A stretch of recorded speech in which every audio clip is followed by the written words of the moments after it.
চারটি কথা ভালো করে গিট বেঁধে রাখো, বৃদ্ধ বয়সে অনেক কাজে আসবে। জয় শ্রীকৃষ্ণ। বন্ধুরা, আমরা সকলেই জানি যে আমাদের জীবনে এই চারটি দুঃখ আসবেই আসবে। সে তুমি যতই চেষ্টা করো না কেন এই দুঃখকে আটকানোর, এই দুঃখ তো আসবেই।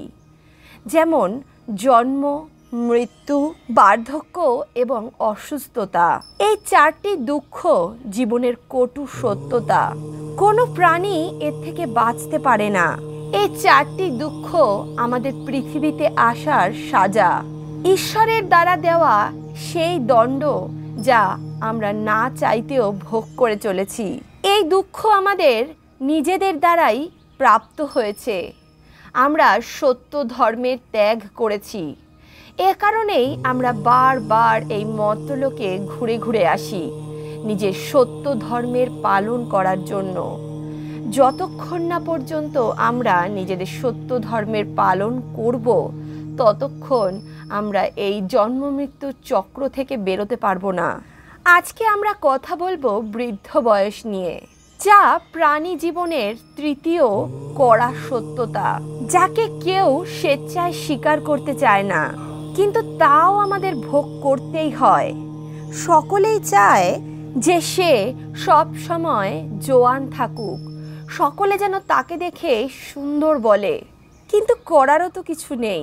বার্ধক্য নিজের সময় কখনো ভোলে না। যখন এর সময় আসে, সে নিজের থেকেই চলে আসবে। আমরা বুঝতেও পারি না।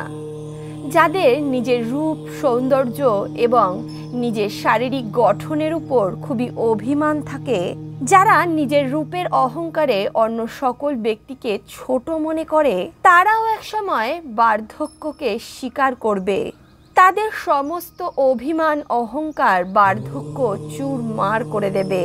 স্ত্রী হোক অথবা পুরুষ, কেউ বৃদ্ধ হতে চায় না, কারণ সকলেই জানে যে বৃদ্ধ ব্যক্তির দিকে কেউ দেখতেও চায় না। অস্ত যাওয়া সূর্যকে কেউ নমস্কার করে না। শ্রীমদ্ ভগবদ গীতায় বলা হয়েছে, এক বৃদ্ধ ব্যক্তির এমন অবস্থা থাকে যেমন অবস্থা একটি চাষির বৃদ্ধ বলদের হয়। একটি চাষির বলদ সারা জীবন কষ্ট করে সেই চাষিকে ধন সম্পত্তি উপার্জন করে দেয়, কিন্তু যখন সে বৃদ্ধ হয়ে যায়, সে ওই চাষির কাছে বোঝা হয়ে যায়। ঠিক একই প্রকারে একটি সাংসারিক ব্যক্তি সারা জীবন নিজের সংসারের উপর আসক্ত হয়ে তাদের জন্য ধন সম্পত্তি উপার্জন করতে নিজের সময় অতিবাহিত করে। সে নিজের সংসারের জন্য অনেক খাটনি খাটে, অনেক ত্যাগ করে এবং নিজের পরিবার পরিজন, নিজের সন্তানদের পালন পোষণ করে।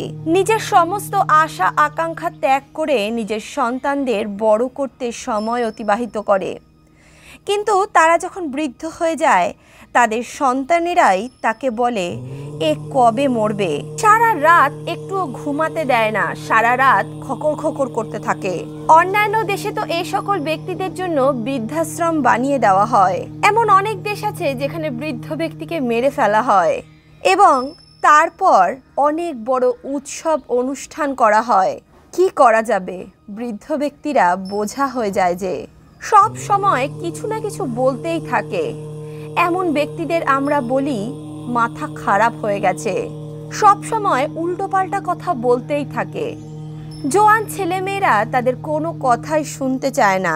বাড়ির বউয়েরা ভাবে, এ কবে মরবে। ভয় পাবেন না, এগুলো আপনার সঙ্গেও হবে। আমরা যখন কোনো বৃদ্ধ ব্যক্তিকে দেখি তখন ভাবি, এ ভাই, এ কোন জায়গা থেকে এসেছে, কি সব উল্টোপাল্টা কথা বলে। বন্ধুরা, এখনো বুঝে যাও, এখন ও বৃদ্ধ। কিছু বছর আগে আপনার মতোই সুস্থ ছিল, জোয়ান ছিল, নিজের হাতেই সমস্ত কাজ করত। তোমাকে পালন পোষণ করে এই ব্যক্তি বড় করেছে। আর কয়েকটা বছর অপেক্ষা করো, তুমিও এই একই পরিস্থিতিতে থাকবে। তখন তোমার সঙ্গেও একই রকম ব্যবহার হবে যেমনটা তুমি করছো। তাকে কেউ সম্মান করে না। শরীর বৃদ্ধ হওয়ার সঙ্গে সঙ্গেই অসুস্থতা তাকে ঘিরে নিল। তার উপরে পরিবারের ব্যক্তিরা তার সঙ্গে ঠিকভাবে কথা বলে না, শরীর কমজোর হওয়ার কারণে নিজে কিছু করতে পারে না। এখন তো শুধু শুনতেই হবে আর শুনতেই হবে। বেশি বকবক করলে খাওয়া দাওয়া, জল এবং ওষুধ সবই বন্ধ হয়ে যায় তার। কোথাও কোথাও তো গালিও দেওয়া হয় তাদের। সারা জীবনে যা মান সম্মান অর্জন করেছিল এক মুহূর্তে সব শেষ হয়ে যায় তাদের। কি করা যায়, না বলে থাকাও তো যায় না।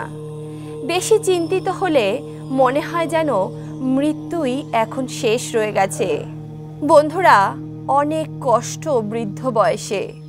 যদি আপনারাও চান যে আপনারা যখন বৃদ্ধ হবেন আপনাদের সঙ্গে এই সমস্ত কিছু না হোক, তবে এই 4টি কথা গিট বেঁধে রেখে দিন, জীবনে অনেক কাজে আসবে।